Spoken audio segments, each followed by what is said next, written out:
एक छोटे से गांव में एक दयालु और बुद्धिमान व्यक्ति रहता था जिसका नाम था काफका। वह एक लेखक था जो अपनी कहानियों से लोगों के दिल को छू लेता था।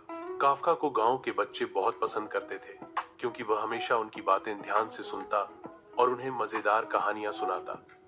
एक दिन काफका पार्क में टहल रहा था।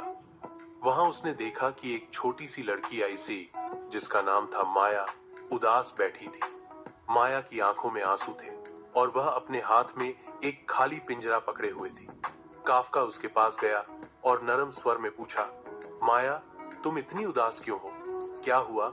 माया ने रोते हुए बताया, मेरी प्यारी चिड़िया जिसका नाम था चिंकी आज सुबह पिंजरे से उड़ गई। मैंने उसे बहुत ढूंढा पर वह कहीं नहीं मिली। अब मैं उसे कभी नहीं देख पाऊंगी। काफका ने माया की बात सुनी और उसका दुख समझा।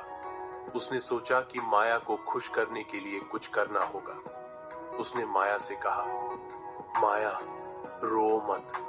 मैं तुम्हें एक राज की बात बताता हूँ। तुम्हारी चिड़िया चिंकी उड़कर एक जादुई सैर पर गई है। वह दुनिया देखने निकली है और उसने मुझे तुम्हारे लिए एक खास संदेश भेजा है। माया ने आश्चर्य से काफका की ओर देखा और पूछा, सचमुच? चिंकी ने क्या कहा?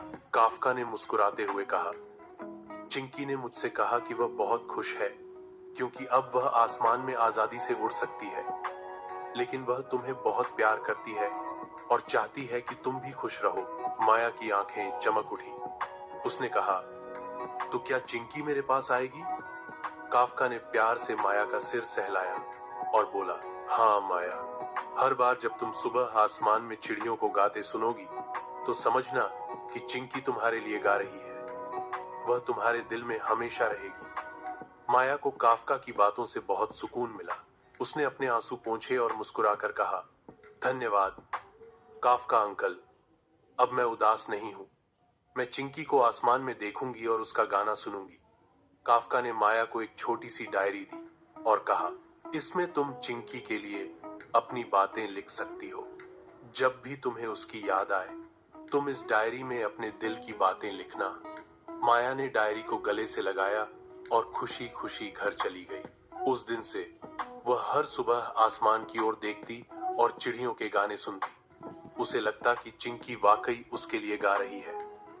काफका की बातों ने माया के दिल में एक नई उम्मीद जगा दी थी और इस तरह काफका ने अपनी समझदारी और दयालुता से एक छोटी लड़की के चेहरे पर मुस्कान ला दी। गांव के बच्चे आज भी काफका की कहानियों को याद करते।